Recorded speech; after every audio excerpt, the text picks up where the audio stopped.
Anyway, let's get back to the news, though. America shared their top concerns for the new school year. Stop looking at rehabilitation as a learning mechanism. Punishment and reward to enforce societal expectation doesn't work. Showcasing social values by supporting individuals does. I get that. And obviously, to tackle the largest percentage of like property crime, violent crime in general, the largest percentage of crime, you need to tackle the underlying material conditions. You need to ensure material restitution. You need to actually create an equal opportunity. Okay? That's the underlying major reason for this shit. But ultimately, there's still going to be psychos. Okay?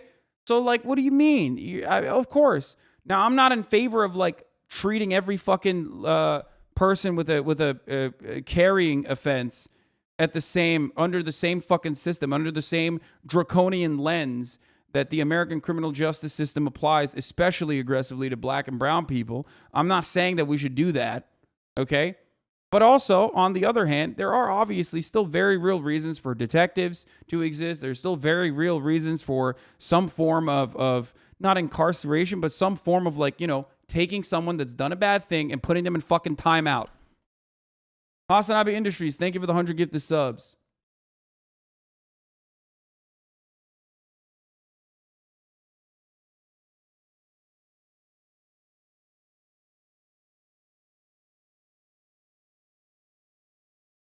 Oh, speaking of which, 11,000 people were released from federal prison during the pandemic and put on home confinement. 17 people reoffended. That is a 0.15% recidivism rate. No typo. Now guess, how many of these folks didn't need to be in prison for so long in the first place? I've seen many lawmakers insist that even if one person reoffends, we can't let anyone out of prison even a day early. We will never have a 0% recidivism rate, but there are many, many people ready to leave prison and never come back. That's a great take. You mean 17 got caught? Motherfucker, they're in home confinement with an ankle bracelet, as this person also correctly points out. What do you mean?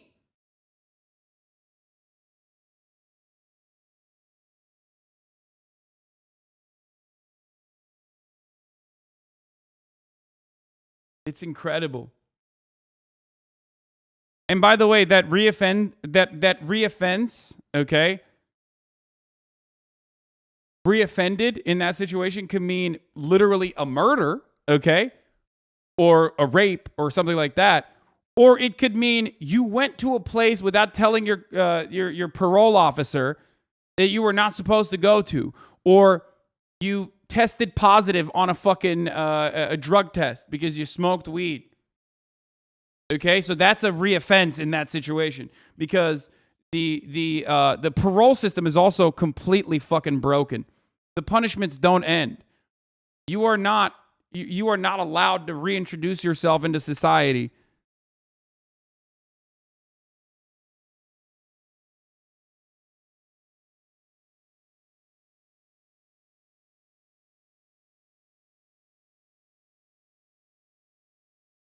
NPR reported that only 17 out of the 11,000 federal prisoners released on home confinement under CARES were arrested for new crimes. Today I asked the BOP what crimes were.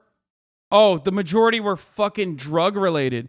17 for criminal conduct, new criminal conduct, 10 drug related, 1 escape with prosecution, 1 smuggling non-citizens, 1 weapon, 1 nonviolent domestic disturbance, 1 theft, and 1 aggravated assault, and 1 DUI. 11,000. That is a mind-boggling fucking fraction, dude. That is incredibly marginal.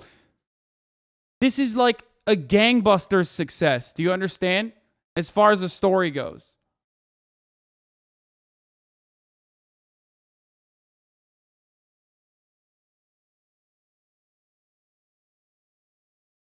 Personally, I'm shocked someone thrown in prison for drug-related crimes might resume drugs use once they're out with zero intervention or rehabilitation in the interim. Or people that fucking go to prison for lower offenses like drug possession end up, getting more into drugs in prison because there is an economy within the prison. I'm going to go grab a coffee. Hold on one second. 11,000 prisoners were released into the streets and were able to receive gifted subs at the top of the hour. Fuck me. Fuck you. God damn it. That's a great ass fucking debate. I didn't even Like, I fucking totally got ripperonied on that. At the top of the hour, there's a 6-second ad break. If you no longer want to see those ads, all you need to do is subscribe, which you can do for $5 or for free. Okay? We do believe in rehabilitation here. If you're a routine offender of the top of the hour ad break hitting you in the face, your mechanism for saving yourself from that is by subscribing for $5 or free with a Twitch Prime, or by getting gifted a fucking sub. Okay? If you're lucky, though. If you're not lucky, you can make your own luck. If you haven't gotten one of the 100 gifted subs that HasanAbi Industries gave, then you're probably not going to get lucky. Here's the 1-minute ad break now. Transphobia Phobic with another 20 gifted. Thank you, Transphobia Phobic. All right, now let's watch America share their top concerns for the new school year.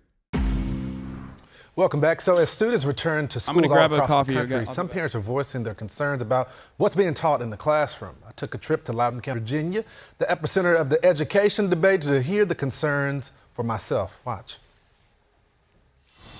What is your biggest concern in this school year? I think it's just making sure that they're on track, teaching the right stuff, the right historical perspective, none of this crazy stuff they've been teaching. Get away from this sexuality, gender identification. It's a living nightmare. At this point, I think the COVID's pretty much behind us, but the parents are still worried about it a little bit. And I think maybe my daughter and my son-in-law are just worried about the curriculum a little bit. Number one, curriculum. Absolutely. Yeah, I would say the curriculum. I've got 4 grands, 3 in elementary, and it's just a lot of online computer stuff. So much is. I think it's important, but I don't think it should dominate. And I think sometimes they get left to doing that too much. Curriculum, school, getting back to school, getting back to normal, what it should be in school. The curriculum. Yeah. We're concerned about the curriculum and what we're being told and not told, and the influences on the kids and the negativity in the schools. Maybe focusing on real education and not political views of the teachers. I mean, I think. Yeah, that's true. Straight up, that's my main concern. Sick and tired of them teaching children at schools about slavery and how it was bad. That's a political take. Why can't we normalize that kind of behavior again? Fucked up. They call it CRT. Critical race theory. It's fucked up. Parents have got to speak out. They've got to get involved. You just can't be a bystander. Yeah. I think Loudoun County, they speaking real loud these days. Sure, a lot of them are. Yeah. That's right. You bet. Yeah, they are. So during my teachers focus group, I spoke with educators on how politics has entered classrooms across the country. And they have a message to parents heading into the new school year. Take a look. It seems like politics has entered in the classroom. Does it put you in an uncomfortable spot as an educator, or do you think it's healthy for the kids to have that type of conversation? What I see as our challenge is to create 21st century problem solvers. So we might gloss over some things. We may not go into that really hard in the classroom, but we might present a social problem and say, well, what are your thoughts? And my age kids are amazing thinkers, so they can really come to a solution that I wish politicians would come to. It seems so common sense. But like I said, we're trying to develop kids to be learners. We're trying to train children for jobs that don't exist yet. So they have to be the problem solvers. They have to be the critical thinkers. Elizabeth, do you see any concerns with parents thinking that some educators are stepping into their territory right now when it comes to some of the conversations that are being had in the classroom? It can happen. I think, and as an educator, we have to show all sides. Yeah. And that's the part that we have to be very clear about and consistent about through all the grade levels, that we're showing just people and what's out there, and getting kids to think out of the box, like you were mentioning. It shouldn't come. I don't think politics should play into it. I mean, my goddaughter, she's kindergarten, and some of the stuff that they're asking for kindergarten to do, color of people's skin, different things like that, where these kids are at the age where they're just loving their classmates, right? What? what did this guy just fucking malfunction? What the fuck? Bro, are these editors on crack at Fox News? What's happening right now? Was that even a stroke, or was that like just the editors were just like, fuck it, YOLO? You know what I mean?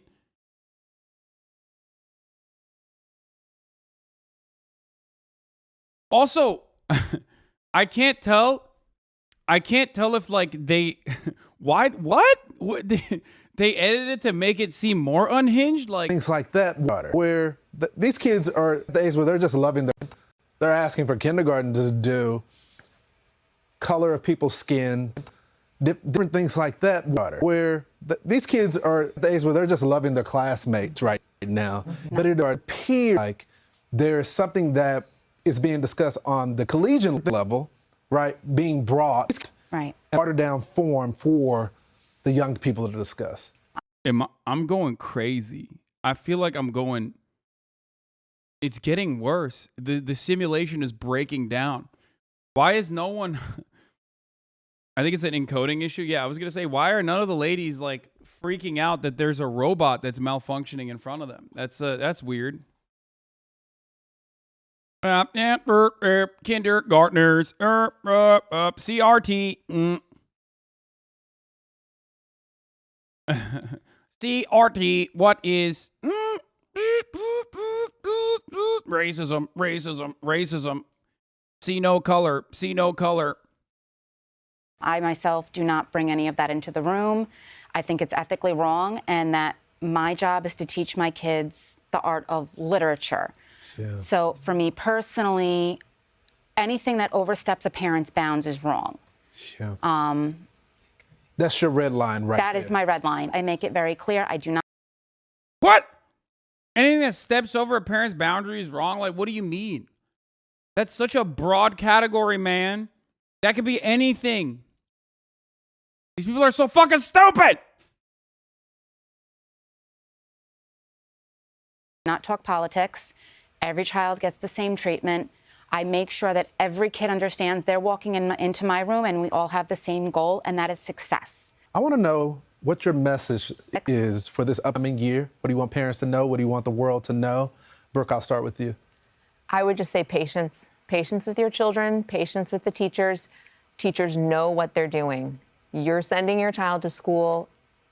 You're turning over some of that responsibility for their upbringing to that teacher. Trust that person. Teachers see a lot of children in their classrooms every single year. They have a great baseline and understanding of children. I love the patience message. Kindness, compassion for yourself, for others, for your child's single teacher. It's the only way forward if we work together and we try to gain an understanding. It's not us versus you. We're here for you, and we're here to team with you for your child. We spend 7.5 hours a day with your child. We love them. We want them to succeed. Build a relationship. Talk to me. Email me. You know, I have a texting app.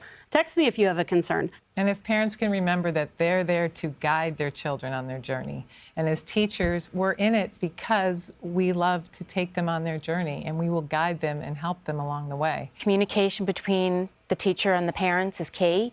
Full transparency, and, you know, just motivate kids at home. Okay, this video is fucking terrible. I can't do this. All right. All right, let's get to student loan debt relief. Ladies and gentlemen, it's the story of the month. But fuck, I wonder if we should do this yet, or if we should also talk about Ben Shabibo. I kind of want to talk about this because, I mean, Ben will probably make a video on this, but Ben Shapiro wrote a Twitter thread about the Republicans and why they are losing. And let me tell you, unlike Ben's, easy tweets that get like 30K, 40K likes, this one didn't bang as much because he was saying like, Trumpism is actually hurting the Republican Party. Normally, he'll fucking turn around and say something along the lines of like, actually, trans people are weird. And then it's like 100K likes and everyone's like, yeah, you're so brilliant. But then when he puts his actual intellectual hat on for a brief moment and make some analysis as to why the Republican Party is currently underwhelming and underperforming, then it gets only 9,000 likes. Now, of course, that doesn't mean anything, but let's take a look at what he had to say. The Republicans are losing steam in the 2022 election. There are some reasons for this. The Democratic upswing in the wake of Dobbs being the most obvious factor. This definitely is playing a role. But there's something else going on here that represents a deeper problem for the Republican Party. The GOP is miscalibrating the very nature of American political sense scene right now based on a myth. In fact, the entirety of American politics is based on dueling versions of the same false mythology. The mythology of the emerging Democratic minority majority. MEDMM.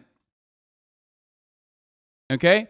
Democrats have banked on this myth since 2012, believing that it excuses their cultural and economic excesses. This is untrue, and has led them into an electoral box canyon as many minorities turn away from their woke progressive overreach. Yeah. There is no statistical bearing for this, but interesting enough that Ben's still saying that. And of course, the idea of the mythology of the emerging Democratic minority majority. I don't know what the excesses are, like the cultural and economic excesses within the Democratic Party. Meanwhile, Republicans have also banked on MEDMM, the mythology of the emerging Democratic minority majority, to the extent that they believe only a magical person like Donald Trump can defeat it. This means that when Trump is attacked, Republicans immediately return to making him the centerpiece of the conversation, and this harms them electorally, as every poll is now showing.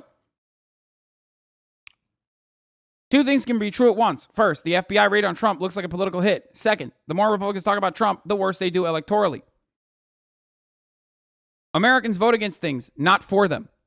But this is the only true part about this. This is the only true part about this. And the main reason for why Americans vote against things and not for them is because usually the Democratic Party doesn't offer anything to vote for. Okay? You should vote for things. That's how it's supposed to work. You should vote for things. You should vote for nice things, good things, things that change for the better. That's partially the reason why you vote. That's why you take time out of your day in one of the countries where voting is not all that easy. If we're being real, that's one of the major issues here in America is that voting, not an easy process. Sorry, it's just the truth. And to anyone who says that's not really the case, I voted very easily in my fucking 30-person town. Well, that's not the case in big cities. Okay? And also, people can't take time out of their jobs. They can't take time out of their day. So, there are issues there. And that is by design. But everyone engages in defensive voting in this country. Okay? Everyone engages in that. If Republicans want Americans to vote against Biden, they have to campaign against him, not against the FBI or the deep state or whatever, or whatever Trump had the right to have the boxes or classified documents in his closet. This part isn't incorrect. I think the Republicans are having a very hard time with the reality that they have associated everything with Biden, which was good for them electorally when the economy was in the pooper, okay, when gas prices were like $8, right? But it's no longer good when gas prices are $4. The greatest example of this is something that we talked about in this stream months ago.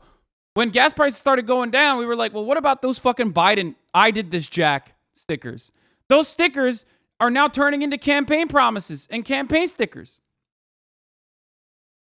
That's what happens when you say that Dark Brandon is the only reason for why you feel the economic struggle. Now the I did that sticker looks good. So there is truth to that a little bit. Okay? I mean, $4 is still ass. Brother, it's getting better though. And that's the point. Not $8 fucking dollars.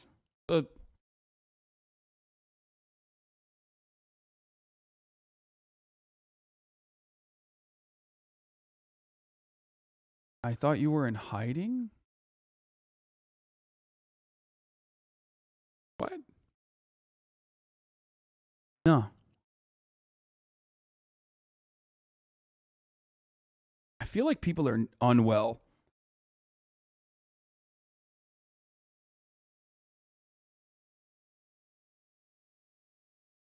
Anyway, this was my favorite gas sticker. No way. Someone put a German sticker on there? No shot. Shit has been off since Saturday. Yeah, dude, it's a great day for schizo posters. I mean, schizo posters are rising the fuck up, okay? They are, they're having a great time.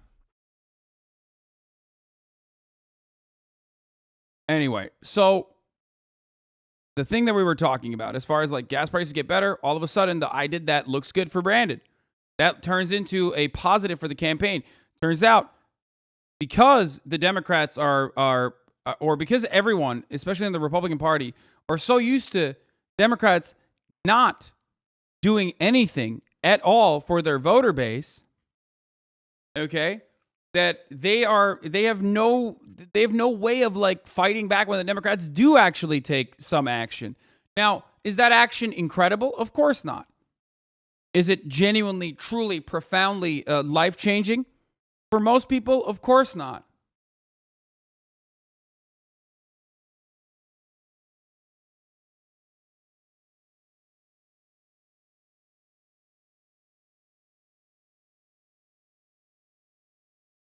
But it's still something.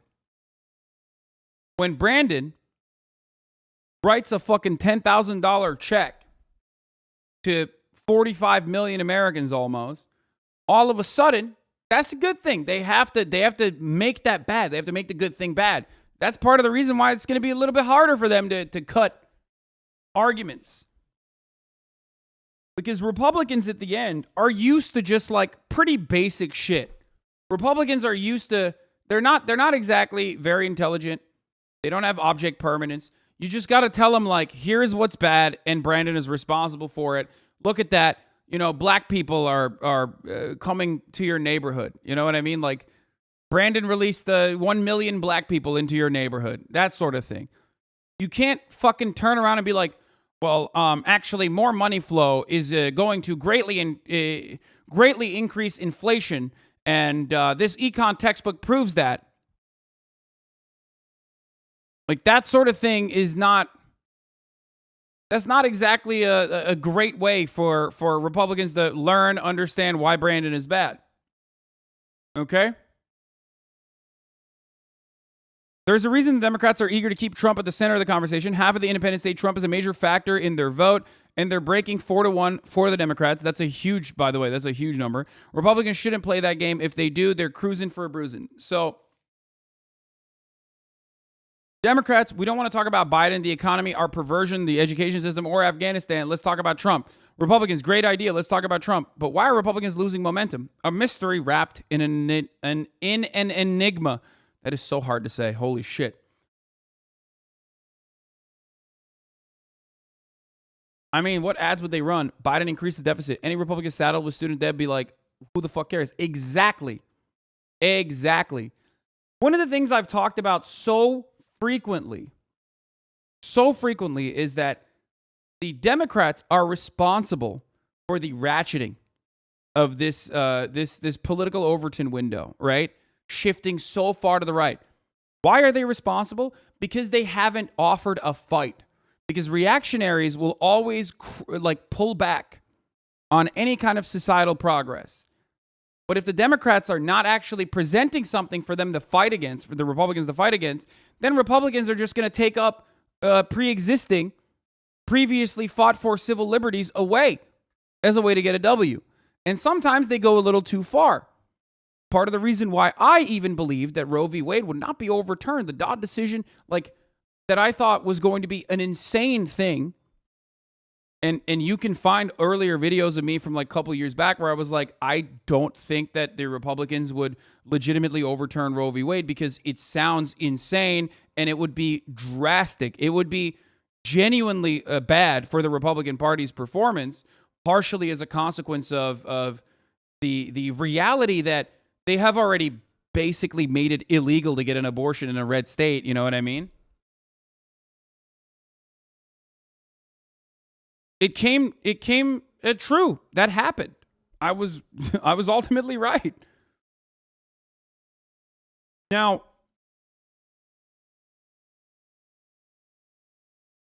if the Democrats were able to craft a better response to this sort of thing, whether it's unilateral or not, and it doesn't even fucking matter, okay?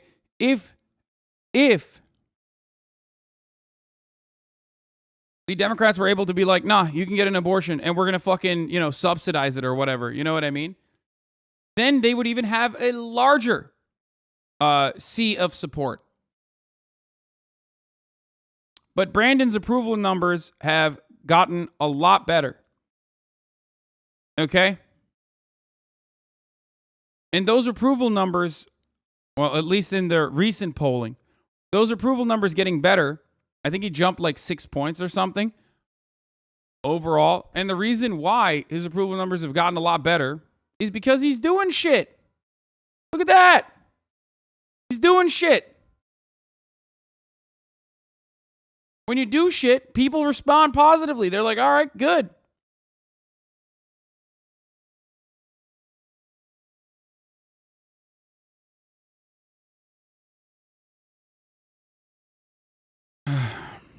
And there are still plenty of gimmies, like decriminalizing weed at the fucking federal level is a gimme, is a huge gimme. Taking away more student loan debt, another huge gimme.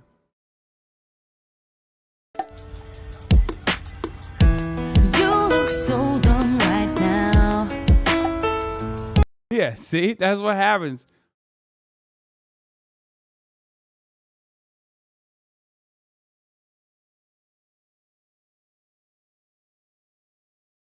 Dropping gas prices and loan debt is not much. Dude, are you kidding me? Relieving $10,000 worth of loans, student loans, from 45 million Americans almost is gigantic. I mean, they could do significantly more, right? But like for the average working class person, that's a huge fucking dub. And it's not even just the $10,000 loans, but it's actually locking it to 5% of your income and making it so that as long as you pay that amount of money, you're good for fucking 12 years on interest free. Like you're no longer accruing interest. Like that's a huge part of the reason why you get, added on debt to your already existing massive amount of debt.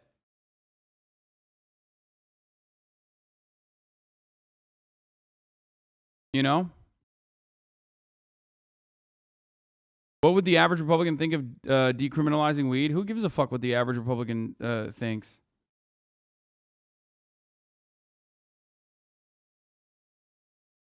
For so many people, it's life-changing. It's a genuinely positive, very positive thing. The only criticism towards like the Brandon debt relief is that they didn't do more of it. Okay? They like hyper tailored this towards like people that aren't making so much that it's considered offensive. Like they made it so they means tested it in a way that like literally almost single-handedly destroys the counter of like this is a gift to the wealthiest people. And then surprise, Republicans are still saying this is a gift wrapped to the wealthiest people, so it doesn't even fucking matter. It just doesn't even matter. They're still saying it. Not a single Republican was like, hold on now. This is not a gift wrapped to the wealthiest people. Like, no, they're still saying it.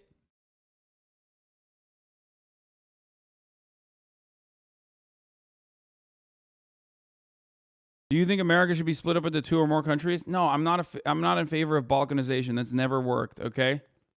I'm in favor of the Ottomanization.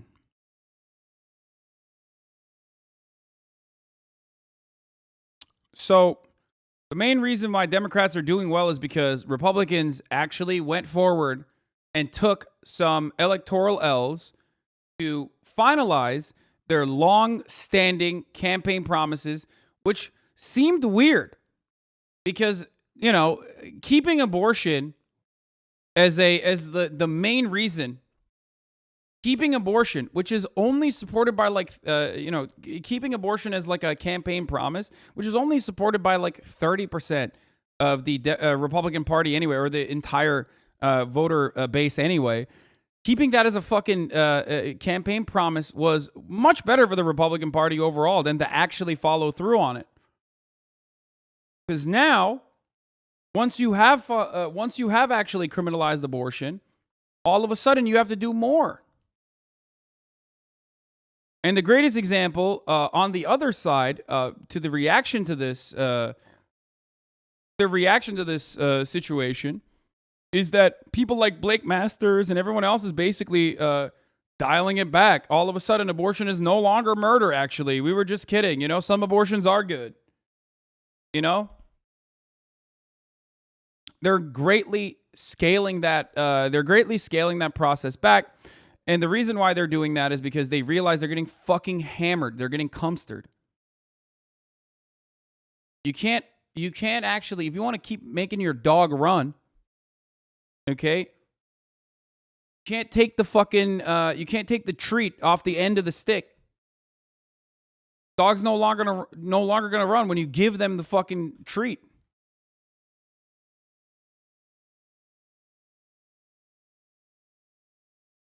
Republicans were slated for a big W in the midterms. Currently, not so much.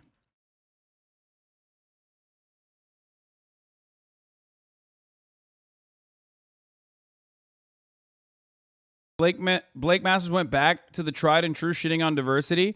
Leadership of the Federal Reserve has become the most diverse ever. There are more female, black, and gay officials contributing to the central bank's interest rate decisions than any time in its 109-year history.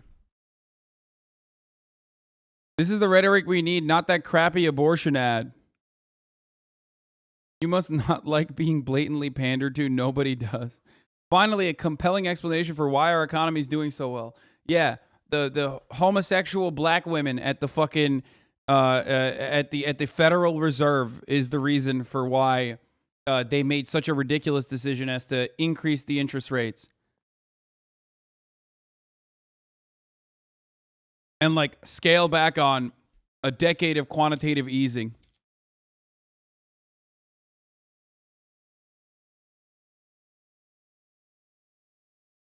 I love that. Anyway. Ay. Jerome Powell is BIPOC. Do you think people will get mad at you for playing the Hogwarts game? Yeah, I might actually end up not playing it because these things are fucking popping off. I was thinking of buying it and then fundraising for every time I play it, fundraising for, well, not buying it, but you know, buying it.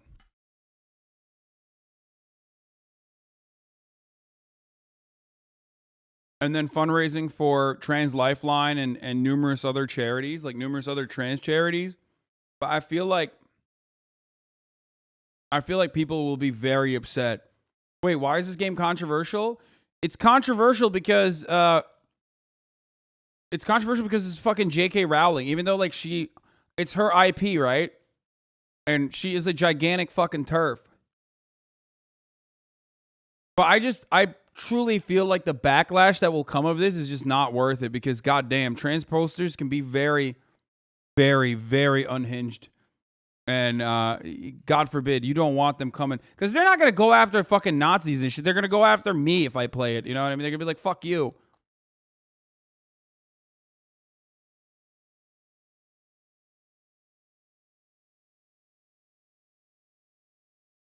Anyway.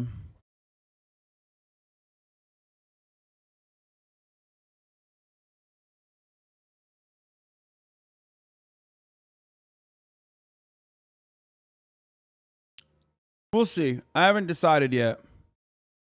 Don't know if you know this, but the lead creative was a pro Gamergate YouTuber. I mean, I don't give a fuck. There's...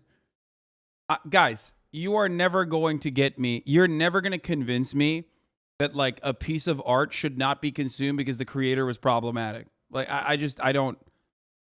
I don't live like that. I don't know. I don't know why you think I'm going to behave that way. I'm just not. That's never going to happen. Like, I don't care. At least I'm being honest. You probably don't care either, especially because, like, in 98% of the circumstances, you don't even fucking know that there's a problematic person that was involved in the making of this artwork. Of course it was. You know, that's a reason. There's a reason for everything. Okay, there's a reason that you won't buy. You can. Your original take on the HP game, yeah. I did. I wanted to play it. I was excited for it. I think it's like a. I'm not gonna sit here and lie to you. It looks kind of cool. Like, fuck other like Magic students or what? Like, I'm trying to take. What was her name? Cho on a date. You know what I'm saying? Like, we're trying to go to prom and shit. I had the biggest crush on her when I read the books. Yeah, I'm going to fucking relive my child. This guy working for a video game studio is problematic and impossible. You don't like Harry Potter because his creator is problematic. I don't like Harry Potter because British people and Magic LARPing is cringe. We are not the same.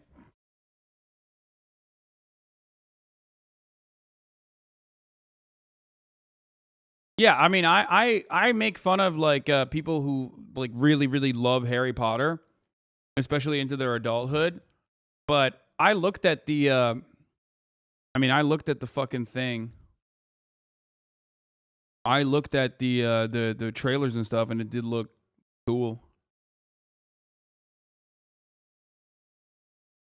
The game is also apparently about putting down a goblin rebellion, which seems odd, dude. Okay. Guys, I don't know if you know this, but it's not real.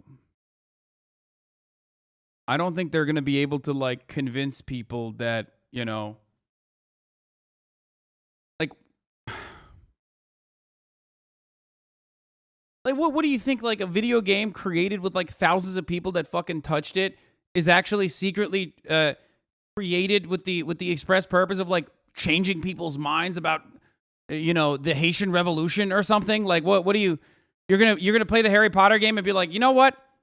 I now think the Haitian Revolution was bad. Like, what the fuck? Shut the fuck up, chatters.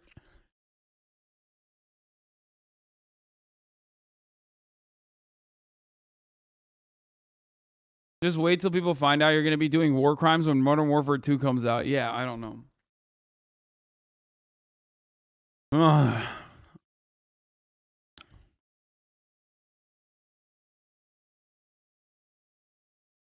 They're saying it's anti-Semitic, I think. Also, apparently the actress who played Cho in the HP series also voiced Caitlyn in the Arcane series. Them goblins are stereotypical. Yeah, no, I know the goblins that control the money absolutely are euphemistic for Jews. They literally, I mean, she did that 100%.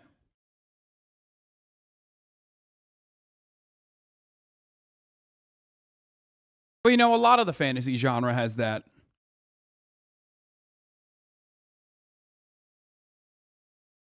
You should play it. Being afraid of the backlash doesn't sound like you, Habibi. It's just not worth it. It's just not worth it. It's not worth it.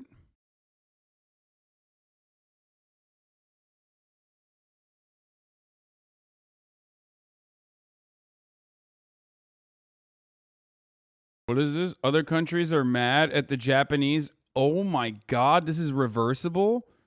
That looks kind of fire.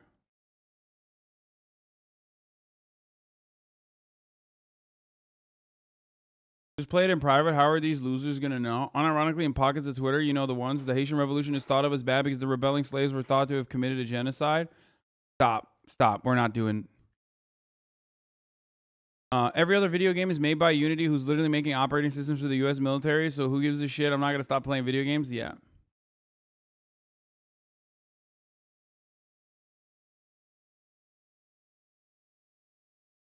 Like, I like how I'm friendly, reminder, uwu, and these people are like, fuck you, you'll never understand. I just want to support a transphobe. Y'all are weird as fuck. Like, there's going to be so many more tweets of this. And I just think it's not worth it. It's not worth to get the fucking endless sea of people being like, Hasan is transphobic. Because first they're going to say, regardless of how large this community's like, trans members are, right?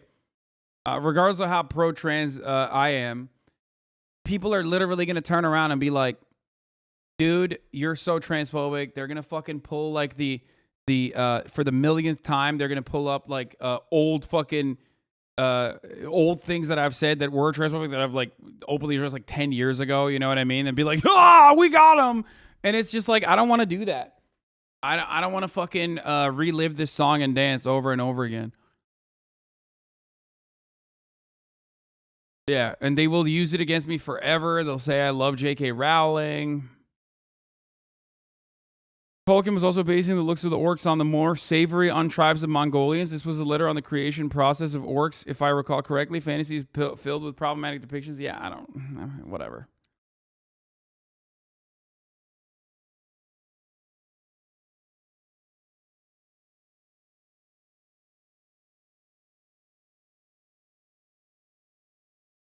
Chad has probably watched Sean's video of Harry Potter and how JK's personal beliefs are found throughout. It's a great video. I'm not going to watch an hour-long video or 2 hours long video about how JK Rowling put like sneaky racist and transphobic fucking shit in her content. The reason why I wanted to do it was specifically to raise money. I thought that like the inherent controversy of me, a very openly pro-trans content creator, playing a game like that and using every fucking dollar off of that game to turn around and raise money for trans charities. I thought that would be a good way to... I thought that originally that would be a good way to do that. However, I feel like no matter what happens, regardless, they would be like, you just wanted to play this game and you're just trying to, you just want to play this fucking game and you're secretly transphobic. And also that's the reason why you're doing this. Blah, blah, blah, blah, blah. And they would still use it against me. The charity idea is actually pretty solid. Might work. Obviously, weirdos on Twitter might still cry, but they have a less valid footing. Yeah. No, the value gained by randos popping off on you is seen as higher. Tragedy of the commons. Yeah, exactly. We'll see. Maybe I'll do it. I'm trans. If Austin can eat at Chick-fil-A, I can be a witch. Fuck leftist Twitter.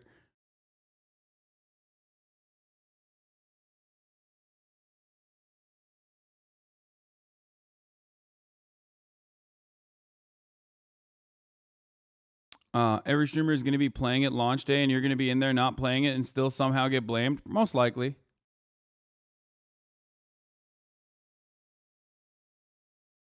What? Bro, why even try to appease those people if you're doing it for charity? I'm not. You're wrong. You're misunderstanding me. I don't care about appeasing like random fucking random trans people on Twitter or like random leftists on Twitter. I don't care about appeasing them. There's no appeasing them. I care about getting fucking ass clapped for months on end for no fucking reason. You know what I mean? That's what I care about. I just don't... The backlash is not worth it. You know what I mean?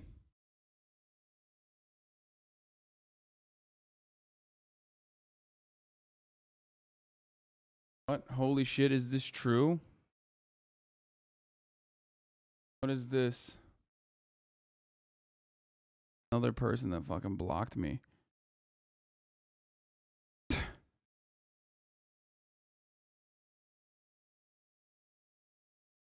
not going to play it because of backlash? Please lie to me and say it's because it doesn't look fun. This is such a big L and I don't even like watching you game, dude.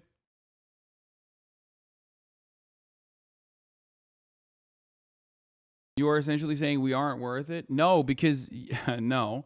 I'm actually saving you in the end because if I get fucking...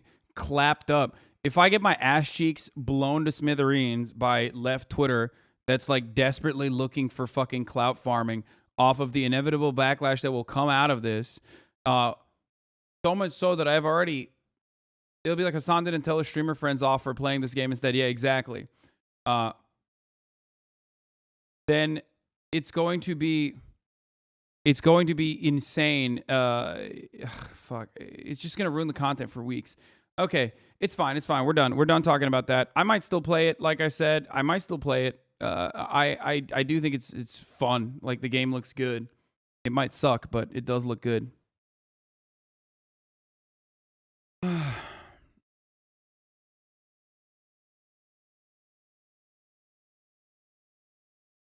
Should do a stream playing a different game or doing commentary on release day, still raising money for the trans community. See? There you go. There you go. This person wants me to have 10,000 viewers while playing a fucking random irrelevant game and raise way less money for the trans community. That will really show everyone. This is why I'm the streamer and you're the watcher. I think I'm not the greatest at like figuring out what kind of content slaps, but I do understand how to do it. Maybe you don't.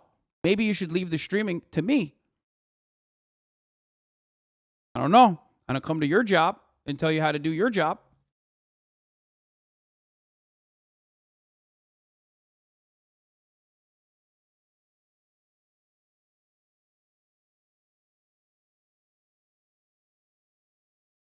You know, Rolling would totally hype you up doing a charity stream with the game.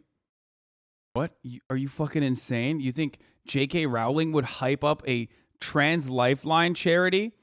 Are you out of your fucking mind, dude? No, she wouldn't. She literally wants to melt trans people, dude. Get the fuck out of here. She would not. I don't think she would be a fan of her IP being used in this regard.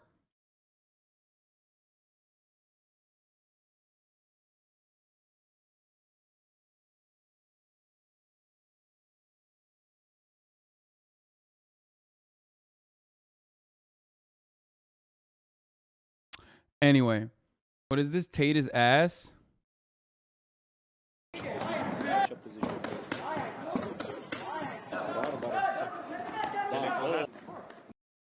Okay, listen, I'm not a big MMA guy, but like, I don't know why people constantly fucking use shit like this. Because like, again, I'm not a big MMA guy, right? But I'm pretty sure that he still won some fucking championships and shit. You know what I mean? That's kickboxing, not MMA. I mean, regardless.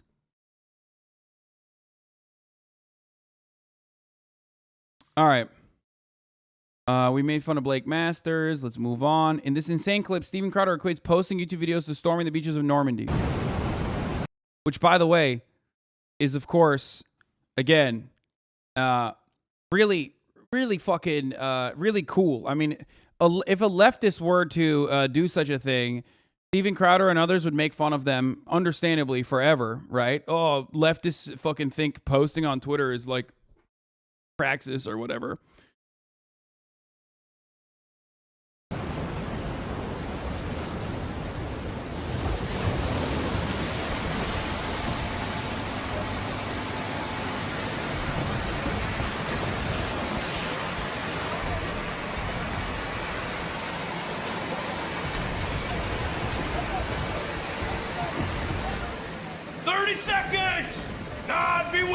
All right, guys, this is it. 2020. Move fast and avoid getting those community guidelines striked. I want regular content from all of you. It's an election year, so use those algorithms. If you're not sure if your content's borderline, err on the side of caution. We don't need any more channels being banned.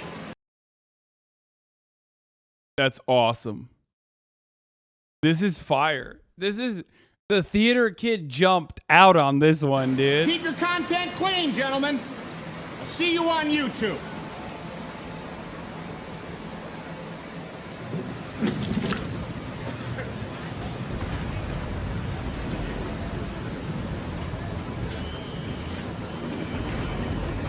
Okay, let me show you, boys.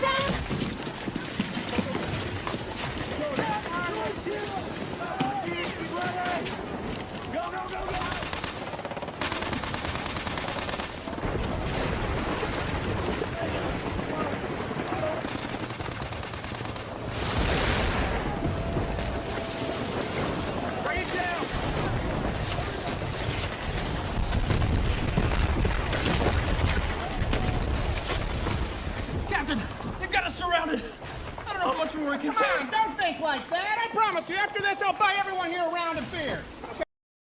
His Tom Hanks is I can't believe I'm doing this. His Tom Hanks is surprisingly not bad.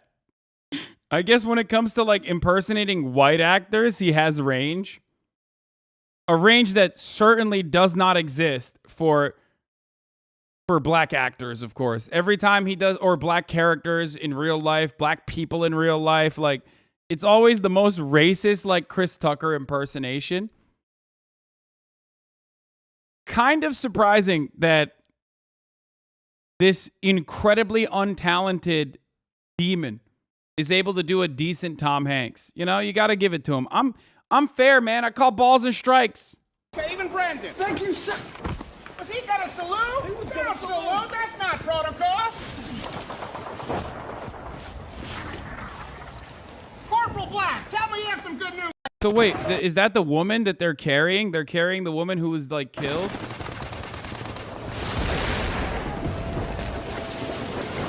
Bring it down.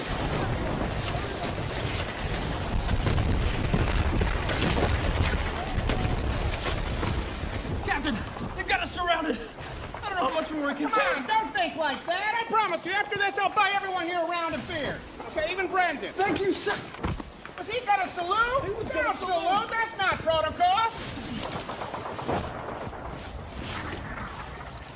Corporal Black, tell me you have some good news for me. Afraid not, Captain. There's hardly anybody left. They took out Gavin. Trinket, you got ambushed. Ben Shapiro's gone, and it gets worse. How's it get any worse? It's just box videos, doll unboxings, and makeup tutorials with training. Corporal Black! Corporal Black!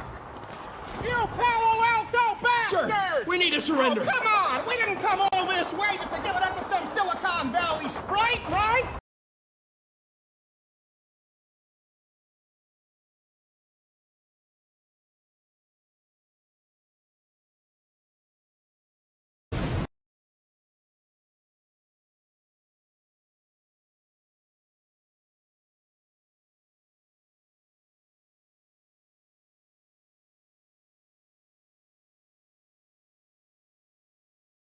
Historically accurate. They're on the wrong side of the beach. I mean, yeah, they have defended the Nazi side.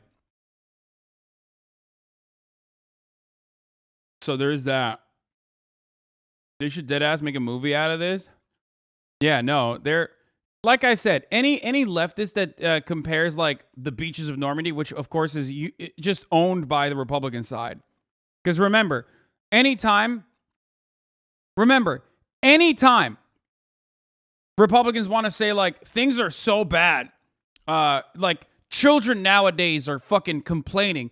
Children nowadays don't know what it's like. They didn't storm the beaches of Normandy. That's their number one thing to constantly fucking point to, right? That's their favorite thing to point to. That's the favorite thing to fucking compare to all the time. So if a liberal were to make that same comparison, oh my Lord, they would just make fun of them non-fucking stop. They would make fun of them nonstop. But of course, because they own the beaches of Normandy, even people who have on their own broadcast openly stated that they understand the disdain that Nazis had and how like trans people caused them to radicalize by existing, can turn around and still make a video like this. Let's move on to the other big thing that the administration did. Now, college loans. It's interesting. Okay, let's see if Bill Maher has a good take on this. I know. There's people who have college loans. There are other people in America, the vast majority of Americans didn't go to college, and they don't have college loans. So they're a little pissed about this. They're like, you know, there are plumbers out there saying, well, why don't you pay off my truck? Instead, because that's what my money went to, my life went to.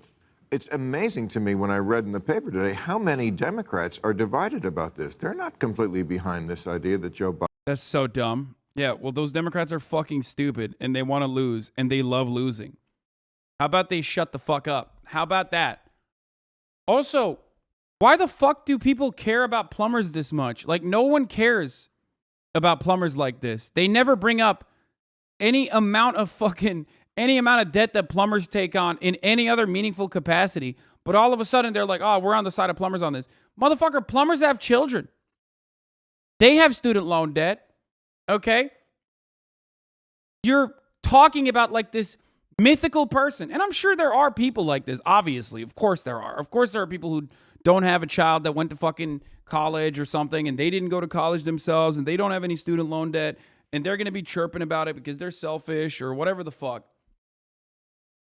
But like, not every initiative is going to be extremely positive for you. Sometimes it can be positive for other people. What the fuck? Where is people's sense of empathy for their fellow man? Biden is paying off people's student loans. So where are you on that one? I think you know during the presidential, I was the one that said rich kids. My nephew's an HVAC dude who has become libbed up due to this. He has exactly 10K in student loans, so out of touch, lol. There you go. Biden is securing the most undermined, most marginalized constituency of all. The HVAC specialists, okay? And even they have fucking loans!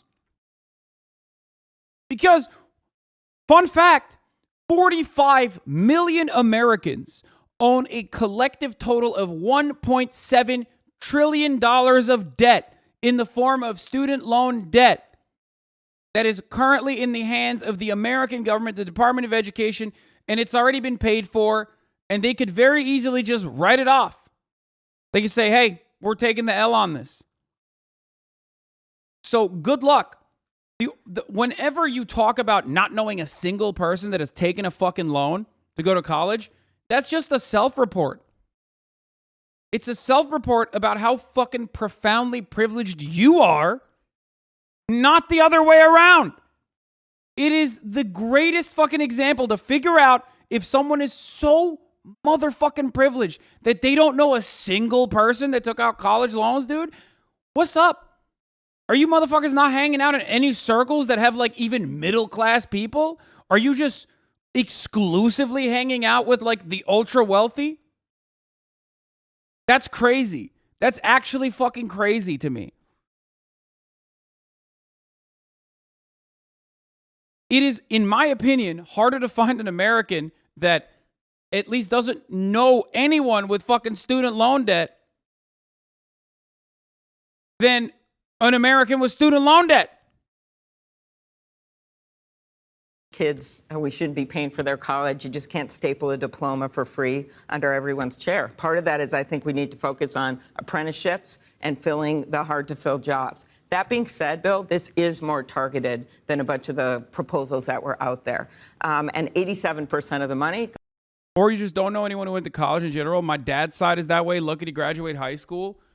I mean, that's still wild, dude. You don't know a single, like your dad's side. I'm sure your dad's side still has someone who's been saddled with debt because education is the single largest factor in upward social mobility in a country that doesn't have much of it, which is precisely the reason why with the GI Bill and everything else that accompanied it, Americans all went to college or at least like tried to go to college. And a big part of that also made colleges infinitely more expensive, made it a way scammier. But everyone at least knows someone. Everyone knows at least someone that at least like either went to a trade school, which also you have to pay for, unless your fucking job is paying for it. Okay? Or community college and then, regular college. Associating with the proletariat, please. You are more out of touch with the working class of America if you do not know a single fucking person that has no student loan debt whatsoever. Straight up. That is precisely why you see so many people. That is precisely why you see so many people in the media, in those circles, actually have the takes they have. Because they're one, old, so they went to college at a time when it was like super fucking cheap. Or two, their parents paid for it. Or three, that's it. That's actually it. Those are the main two reasons. Their parents paid for it. They don't even know anyone that fucking didn't have their parents pay for it. You know what I mean? Like, they're just nuts. I'm a carpenter with student loans because I got a journalism degree. Yeah, this is a very realistic scenario as well. I know plenty of people that actually got like a marketing degree or some shit like that and then went into the trades after that. goes to people that are making less than $75,000 a year. You've got, it will help nurses, it helps teachers, it helps electricians. A bunch of people have community college loans. Yeah. That being said, if I could wave a magic wand and do what I want to do, I would have actually tied it to the hard-to-fill jobs. We have 10 million job openings right now in our country. My God. That is psychotic, dude. Hey, you want to have your debts fucking paid for? Then you have to you have to do the slavery, okay? Yeah, we're putting you in debtor's prison. God damn it, that is so psychotic. I hate these people so much. How about no? How about none of that? What the fuck? That is so insane, dude. Hey, I'm sorry. Listen, you got student loan debt, which unironically is the reason why you are already servile and signing up for a life of like indentured servitude. Well, guess what? You still are.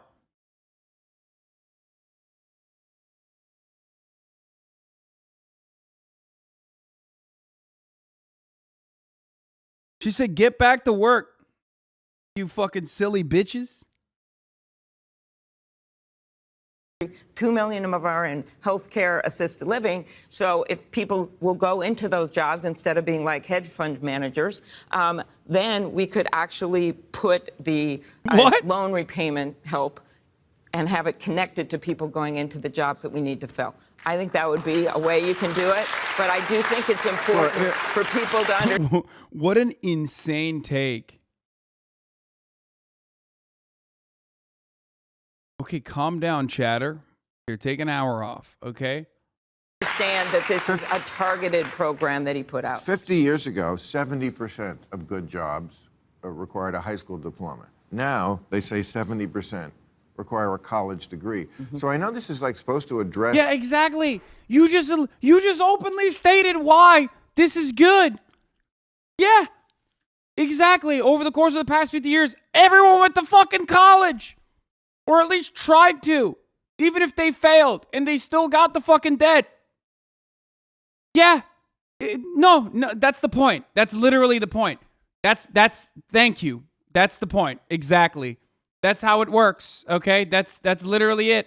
That's the point. Income inequality, but it kind of does the reverse because it's the people who have college degrees. Yeah, but there are also parents of those kids who don't have college degrees who want their kids to be able to go to college so that they can have a better life than they did. And we have to address... I'm still laughing at the ridiculous talking point that Amy Klobuchar put out there that like some fucking dickhead whose uncle was already in a fucking hedge fund, okay, that went to Yale because his father paid off like, I don't know, another branch of the fucking library. It was, instead of going to a hedge fund, was going to be saddled with debt, but instead of going to which wasn't going to happen anyway, but he's saddled with debt, and instead of going into the fucking hedge fund job, he's actually going to go and become, work at an old folks home. The cost of going to college. I mean, I'm an old man, but when I went to college, at UCLA, it cost me $242 to go to school for a whole year. Now it's crazy what you have to pay, and it's unfortunate, and it does target the kids that are most in need. But I keep saying on this show, no one's listening, but I keep saying, well, it's your show. I know, no, I'm just saying nobody, eventually they follow my lead, but it takes years. A decade. Takes years and someone else to claim it. Anyway, but I keep saying it's not about affordability. Yes, college is unaffordable. It's about making college more unnecessary. It's a giant scam. It's a consumer product that they're selling you as a golden ticket to be in the upper middle class. But they're not really getting any education. Did you go to college? Of course. Of course. Because that's and look at the job you have. You're a big fucking owned, by the way. I mean, low-key owned. Low-key owned. I mean, you can try to cut the whole like, oh yeah, don't get an education, like fuck that bullshit. But like, yeah, okay, shut the fuck up. You went to college. Yeah, fuck yourself. How about that? I'm Guy, and have your own show. Would you have your own show? Maybe you would. I don't know. Yes, I would. Yes, exactly. Yeah. No, No, I mean, actually, I mean, Yeah, yes. but you wouldn't qualify for the loan repayment. Income. Yeah. I'm just saying, most jobs they do not really require. It's a scam. And you talked about nurses. I've talked to so many nurses. My mother was a nurse. I still know many nurses that were friends. Okay, administrators, teachers, they all have this complaint that at a certain point they need more education to like advance in their career. When really they know exactly what they're doing. They don't.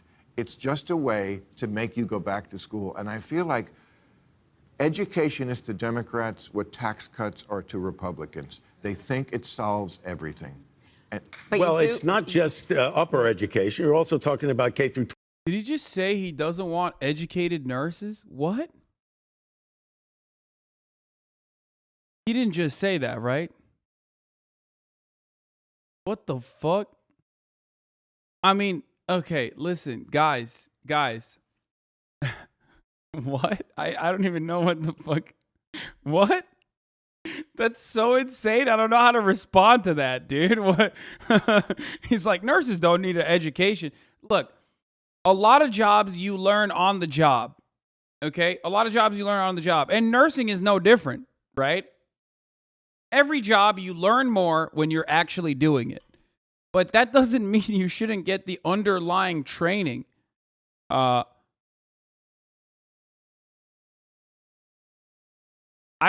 don't know what this.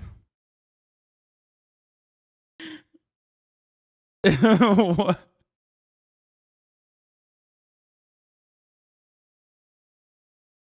The point is correct. My mom has been in nursing for 17 years, but can't move into administration because they've changed it to requiring a master's when it wasn't that before. I mean, that part is fine. But, you know, shitting on education for that reason is kind of ridiculous. It's kind of silly.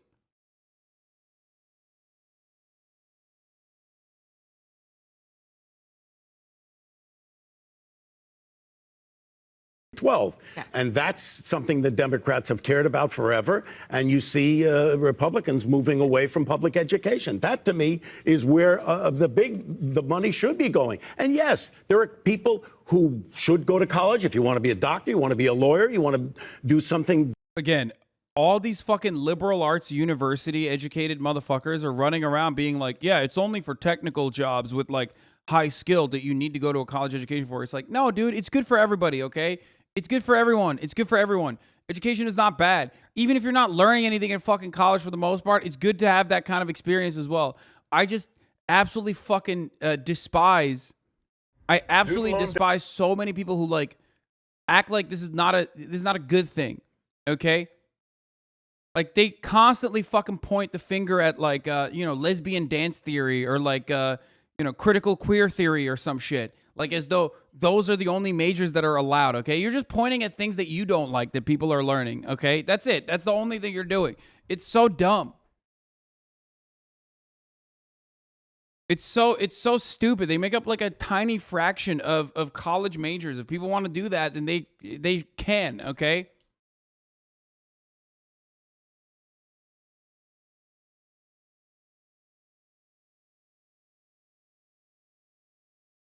Let me better myself for the good of me and the people I care about as a nurse or doctor. Yeah, no, it's just, you're not supposed to do that. Exactly. It's always people with like liberal arts degrees, though, that fucking say this. Like they've become extremely wealthy. They go to film school or they go to a fucking liberal arts university. They get a fucking shit degree and then they spend their entire lives shitting on that shit degree while they make millions of fucking dollars and tell you, no, you can't do that. Can't get that fucking degree. It's so silly. It's so dumb. That, you want to be in the space industry, you have to go to college. There are other jobs that you don't need college for. Yeah. And so you have to make that choice. I think you and I have shared this view. We're not going to have a shortage of sports marketing degrees here. We're going to have a shortage of plumbers, electricians. We have a shortage of nurses, technology workers. And some of those jobs require high education. Some of them require apprenticeships. And we just got to meet people where they are. And that's why I'd like to tie it to the jobs that we need to fill. Yeah, no. her fucking take on this is dumb as hell. That level of like that kind of incentivization should already exist separately from the student loan debt relief. But the way to do that is not by like weaponizing the fucking debt that people are saddled with, but instead offering additional, you know, if you want to do tax credits, you can do that too if you want. Or better fucking pay rises for said jobs.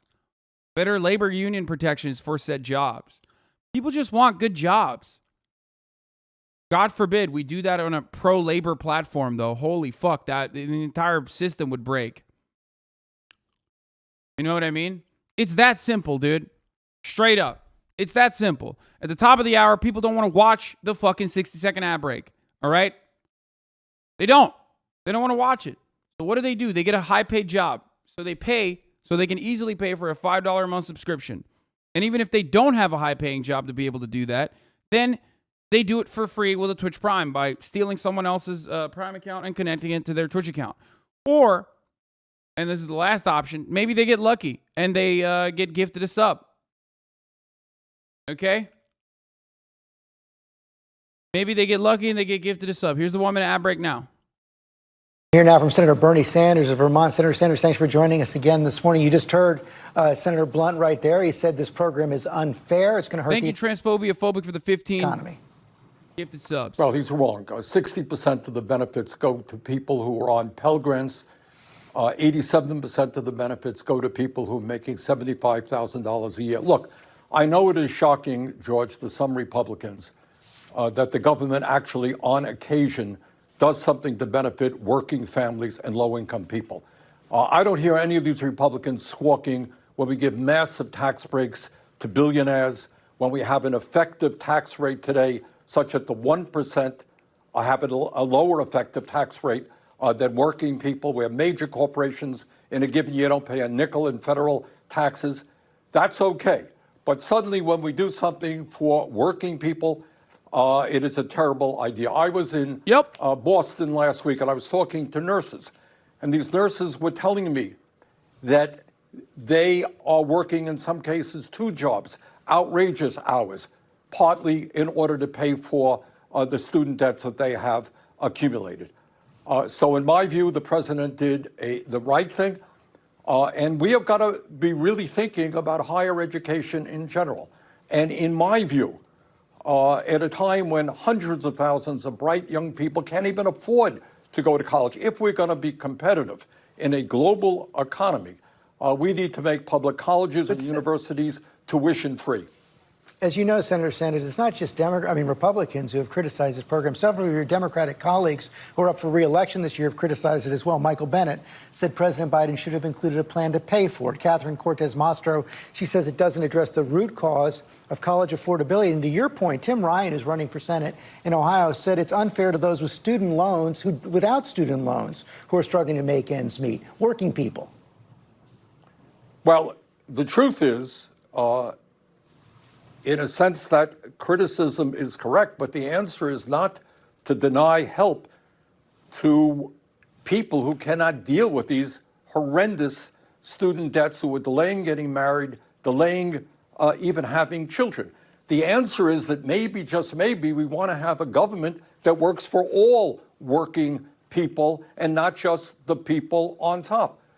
So the answer, I think, is to say, yeah, if you are a working person right now, you're worried about what happens to you when you are retiring. Well, maybe we should demand that the wealthiest people in this country start paying their fair share of taxes so we can expand Social Security, improve the benefits, and protect those workers. Maybe we should raise the minimum wage to a living wage for low-income workers. Maybe we should do what every other major country on earth does, George, and guarantee health care to all people as a human right, rather than spending twice as much per capita on health care as other countries and leaving 70 million Americans uninsured and underinsured. Maybe we should have the courage to take on the drug companies and not pay 10 times more for a particular drug than they do in other countries. So the answer is not to do what Republicans Never once have I heard CNN say, wow, these multi-billion-dollar companies have received a massive handout today. Let's go to the average person and talk about how unfair it is that we have to pay for it. The fuck? Of course they're not going to do that. Their entire fucking position is slanted against that kind of behavior.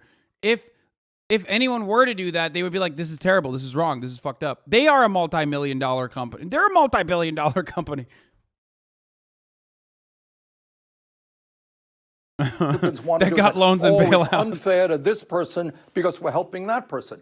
The answer is maybe to create a government which works for all people and not just for wealthy campaign contributors.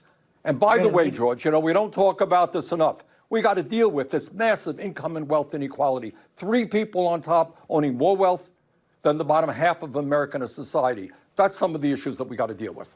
You can't address any of those without more Democrats in the Senate. How are you feeling about the midterms right now? We know there are a lot of headwinds for Democrats, but there have been some successes over the course of the summer. Yeah, I think that what the Supreme Court did in saying to every woman in America, you can't control your own body. Your state government will make a decision on this most personal matter of an abortion. I think that the American people are saying, excuse me, in America, in the year 2022, women will make that decision. And I think that decision is going to reverberate very poorly for Republicans who think that women do not have a right to control their own bodies.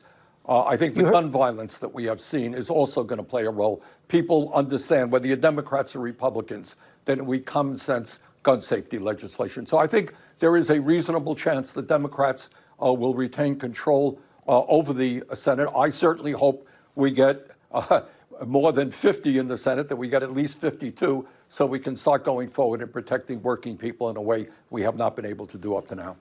You heard Senator Blunt on former President Trump's legal exposure right now. Your take on the affidavit? Well, my take is there's something a little bit absurd when it appears that we have a former president who has taken highly classified documents to his own residence. I mean, it's just incomprehensible to me. But then again, when we talk about President Trump, there's a lot of incomprehensible things. Senator Sanders, thanks for your time this morning. Thank you.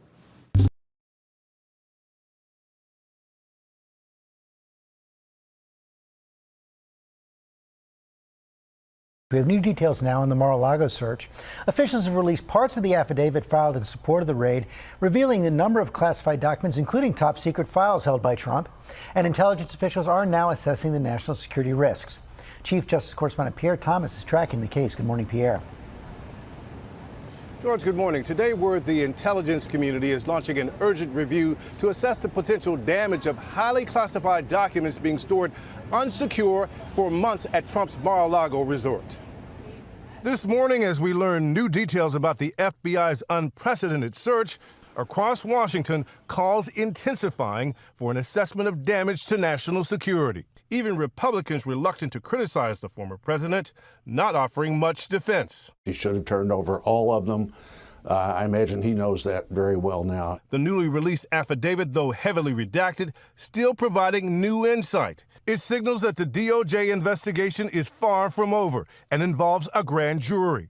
It confirms that criminal targets have been identified and that the FBI is looking for more.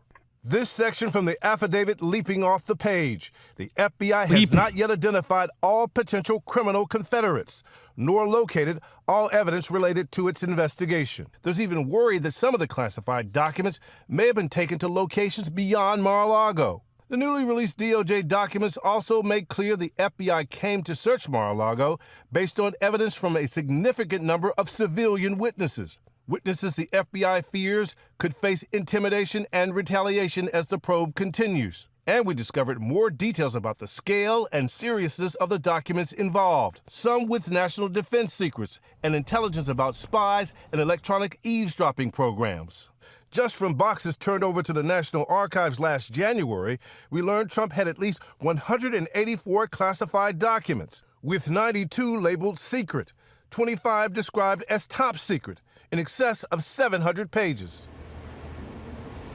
But Trump pushing back, calling it all a witch hunt. and he may get something he wants. A federal judge is suggesting she may appoint a special master to go through the Seed's documents as Trump has requested.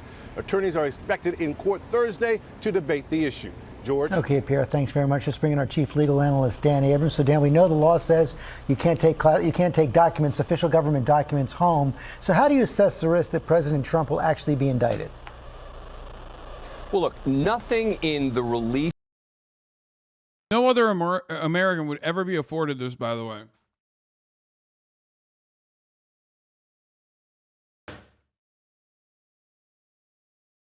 Like, this is not a thing.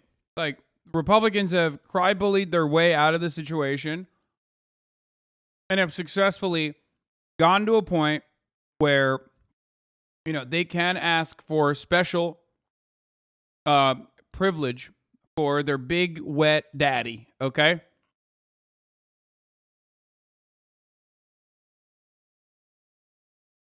Just straight up.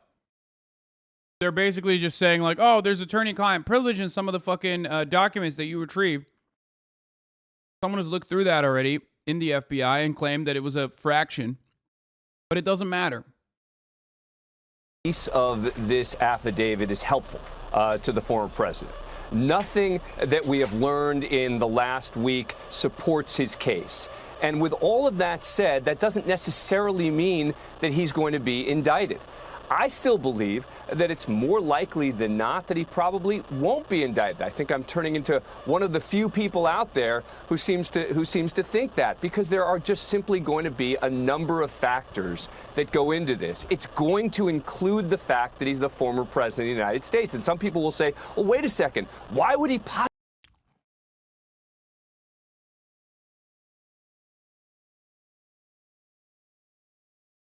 Should I just not fucking play the video? Can you clip it? Because it doesn't sound weird to me. Like, there's a buzzing in the background, but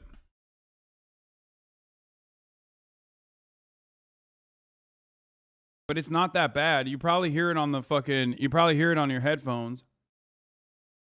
Possibly be treated differently than anybody else? And the answer is because when you're the president or the former president, there are specific rules and procedures that apply. There are certain things you're allowed to do that to include the fact that he's the former. Yeah, I hear it. I hear the buzzing. I am hearing the buzzing as well. Yeah, you guys are being bitches, to be honest. Like, if you're listening with headphones, then yeah, it sucks. Sucks for you. That other people aren't allowed to do, that change the equation. And of course, despite the fact that everyone will say, well, we're just evaluating this on the law, there's really no such thing. Yes, there are words of the statute, but there's going to be some level of prosecutorial discretion here from Attorney General Garland. Right, and that would depend on, in part, whether or not there's any evidence that the president was participating in some kind of obstruction of justice. If they just wanted to get the documents back, that would be one thing. But if there is evidence on either surveillance photo or witnesses that the president was involved in obstruction, that could change this equation. It could, absolutely. And that's going to be the key question, I think, is how hard did he or somebody else try to avoid having these documents turned over? And why? What exactly was happening? And I think that is going to be a critical question here. We don't know the answer to it. That was the most significant redaction in the search warrant affidavit, was all the information. Chat is not on my end. It's about to end anyway. Information surrounding obstruction. So we're going to have to wait and see. As Pierre reported, this is still the relatively early stages of this investigation. And most importantly, I don't think we're going to hear anything about a possible indictment until after the midterm elections. So I do think there's going to be a period here of calm as they continue to investigate this quietly and behind the scenes. The mini fridge? No, man. Shut the fuck up. It's not the mini fridge. All right, another day, another deadly supermarket shooting. We begin with breaking news overnight. A deadly shooting at a supermarket in Oregon. At least 2 people are dead. Chief National Correspondent Matt Gutman has the latest for us this morning. Good morning, Matt. Hey, good morning, Michael. That shooting happening at a supermarket in a popular Bend, Oregon shopping center. Police describing a lone gunman stalking the aisles, firing from that AR-15 style rifle. At this point, they say they're still investigating the motive and describing what they call a very large crime scene. This morning, police investigating a deadly rampage at this Oregon grocery store. Response for an active shooter, Safeway East in Bend. Bend police say at 7:04 p.m., a suspect carrying an AR-15 style weapon and a shotgun began firing in the parking lot outside the Safeway. There were 10 to 20 shots, and then another 10 to 20 shots, and by that time I went inside and told my dad to get away from the window, and people were running at. Once inside, investigators say he moved through the store, shooting and killing another person. The shooter entered the west entrance of Safeway. When that person entered the west entrance, they engaged one person there and shot that person. When police arrived, they found the man they believed to be the shooter dead inside.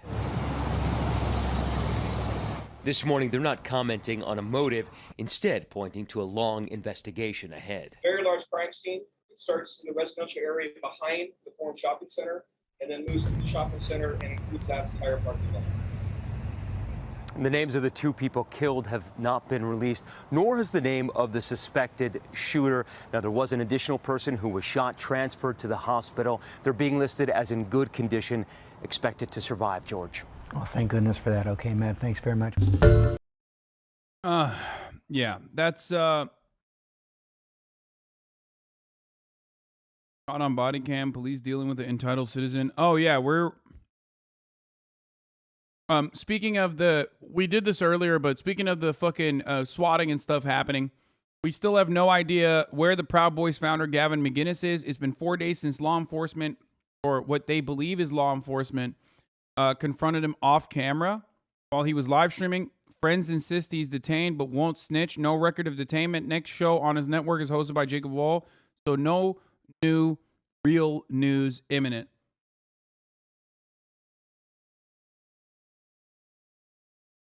So, yeah, we don't know about what's going on. Ben Collins had a take on Trumpism. I think it's time we start covering Trumpism for what it is now. It's no longer a political movement. It's a violent fairy tale of revenge on political enemies. Feds could have found a body in those Mar-a-Lago boxes and followers wouldn't care about retribution, not facts. I mean, it's true. Let's take a look at what they're saying. They're looking for weaponizable data points. They're looking for people they can target. They're looking for people they can dox and harass. They're not looking for an end game here. They could have found a body in these boxes, and that wouldn't have been enough for them. They would have been like, oh, that's somebody else's body. Like, it's not Donald Trump had nothing to do with that body. There is no end game here for them. The end game is to keep stalling, keep delaying, keep pushing this forward, keep making it look like some sort of political persecution. And then, there is no possible way this ends for them other than political persecution. So the interest that you're seeing in some of these far-right corners of the internet is not to defend Trump, and it's not necessarily to get more information or seek the truth. It's actually almost retribution. Yeah. So funny. Like, come on. You've covered this for so many years, MSNBC. Like, how are you still shocked at this? Like, how? Wow. Incredibly surprising that, the vitriolic, angry right-wing guys are being vitriolic and angry and right-wing. They don't want true retribution. They don't want truth to prevail. What? Color me surprised. Incredibly surprising information here, folks. Yeah, it's just retribution. That's what Trumpism is now. It's retribution and revanchism on political enemies in what they view to be, some sort of culture war norms. They want the world to return to, the pre-90s world in general, but they also they want to get revenge on the people who changed the world to make it so they had less power in their view, in their eyes. That's what they thought they were getting with Trumpism 1.0. They didn't think he was serious enough about this culture war.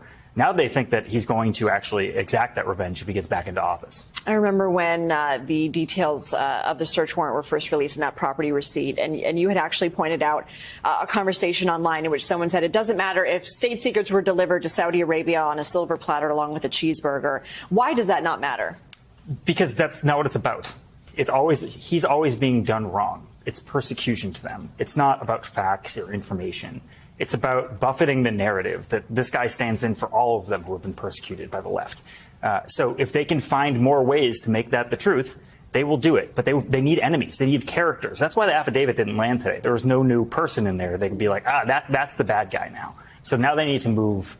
That's why tapes would help a lot. They get to identify people. They get to search for these specific FBI agents who did the search. They get to search for the snitch or the narc that they thought was somewhere in that in the Trump cavalry. So that's why it didn't land today. They were looking for somebody else to blame. They were looking. Pro-Trump forums now exist to disseminate weaponizable data on new perceived villains to harass and threaten. 1 week is FBI agents, then IRS agents, then teachers or doctors. This won't stop, even if Trump is indicted. But it deserves to be reported on as the pattern it is. That is true. There is a pattern there. Their main goal is to prop up enemies and turn around, and I mean it's literally Kiwi Farms, 4chan, but more applicable to boomers. Like boomers getting access to like these sorts of forums was one of the worst things that could have happened to American democracy. Not that it was really ever a thing.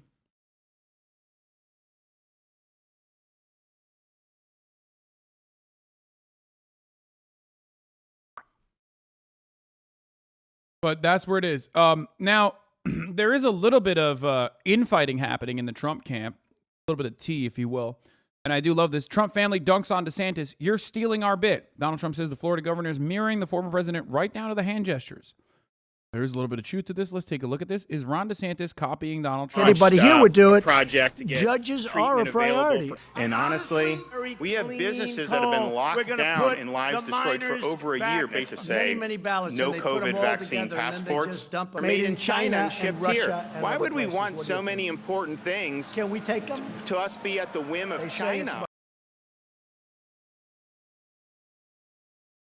Okay, maybe this. To us be at the whim of China. Okay, this is just him. He's just signing. That is fine, but he didn't steal writing from Donald Trump. You know what I mean?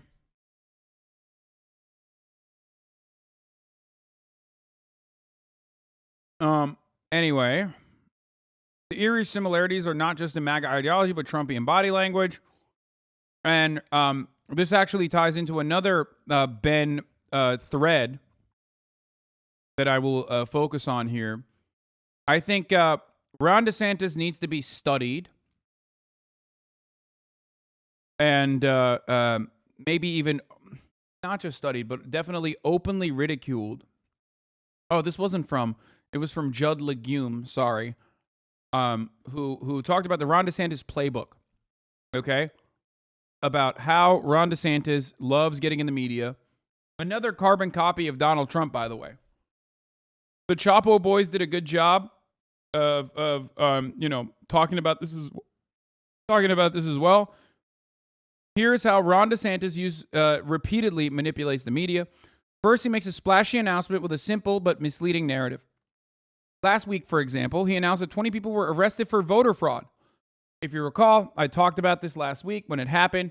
Ron DeSantis, who won his gubernatorial race against Gillum, who then, of course, was his political career was destroyed after that. But Ron DeSantis, who defeated Andrew Gillum by like an incredibly tiny margin, that immediately turned around and in that same ballot destroyed one of the ballot provisions that Floridians voted for by much wider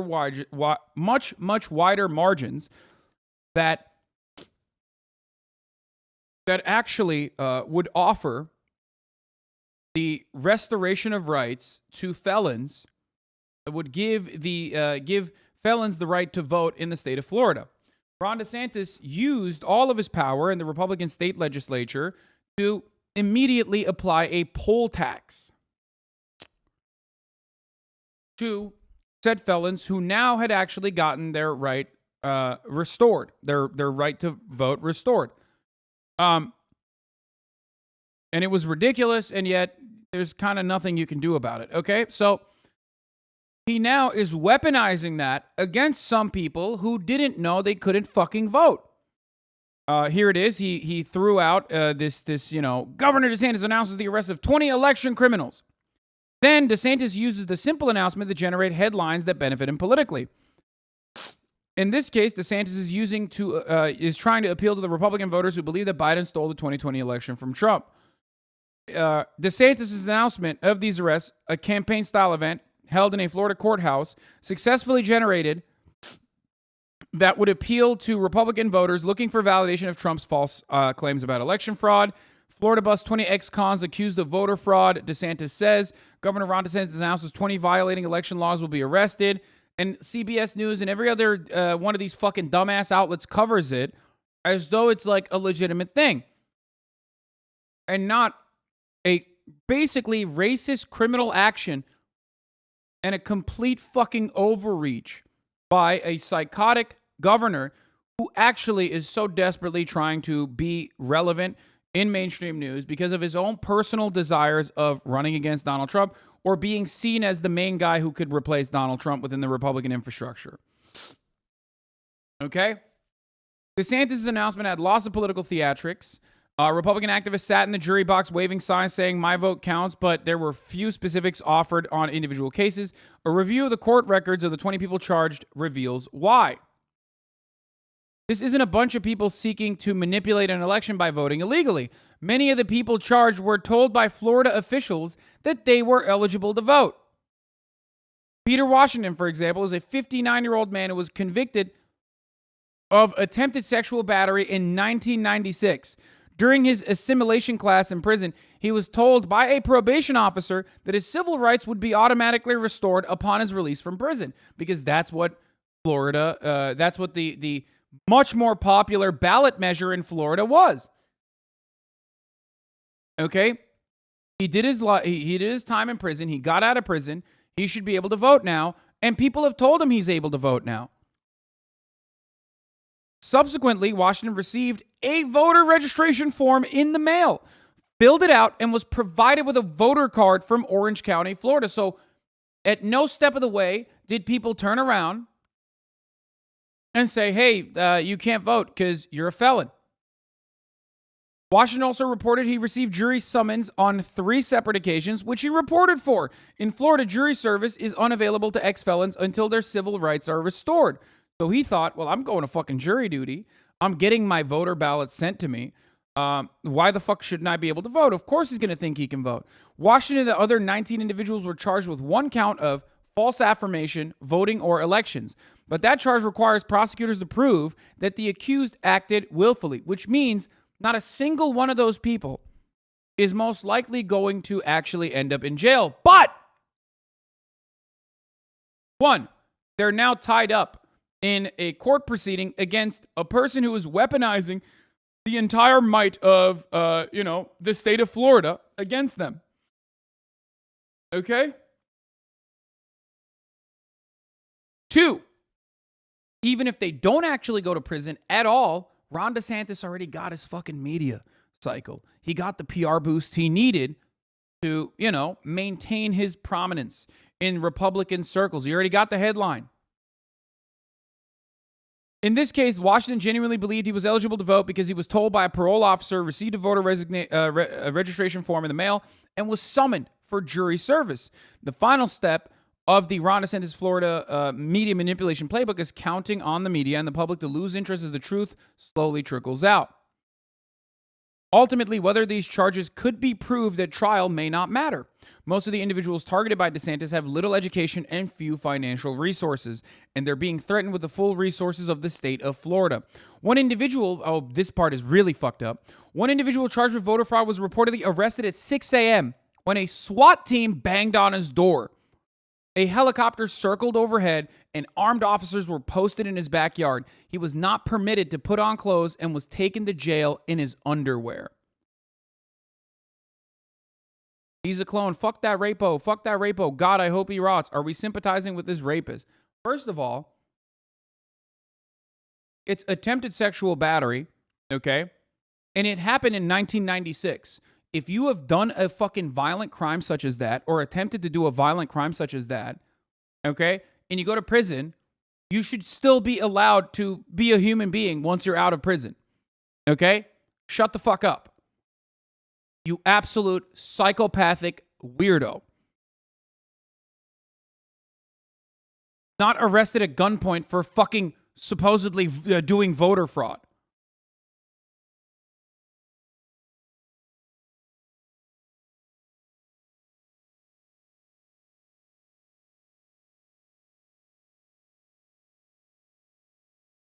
Most of these defendants have already spent much of their lives tied up in the criminal justice system. In response to the charges of voter fraud, they had to come up with hundreds of thousands of dollars to post bail because now they're considered a security risk too because they already have priors. The pressure to plead guilty and resolve the situation quickly, especially in exchange for a favorable sentence, will be enormous. DeSantis used the exact same playbook when he falsely claimed that the math textbook publishers were targeting elementary school students. He generated the headlines he wanted, and by the time the truth came out, most of the media had moved on. So remember that. He does this with everything.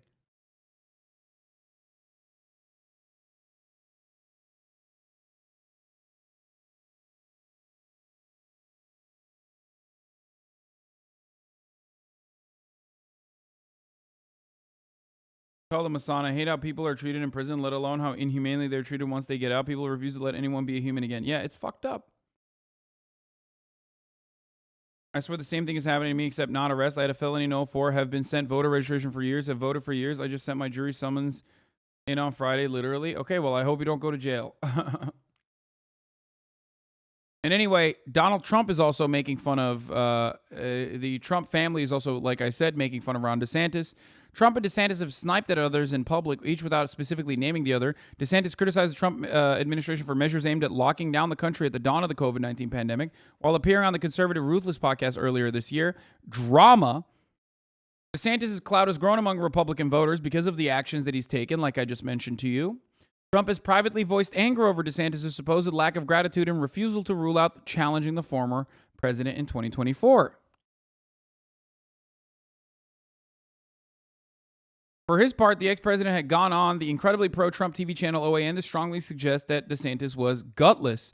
Both Trump and DeSantis have tried to publicly downplay the budding feud as supposed invention of the news media.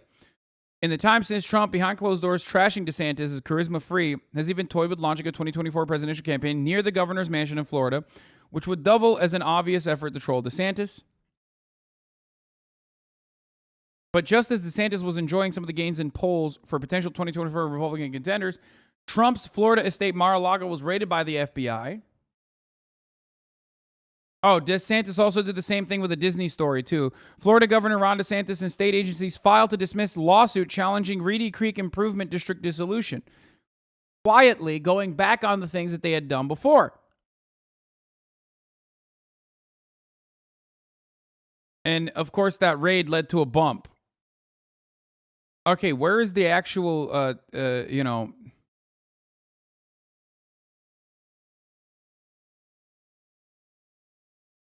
culture war very soon after? We saw those specific topics incorporated into the Florida governor's talking points. This has happened enough times that Trump's eldest son has come to believe, according to a person familiar with the matter, that DeSantis and his staff likely look to his Twitter account for inspiration and rate it for their latest policy ideas or red meat hurling rhetoric.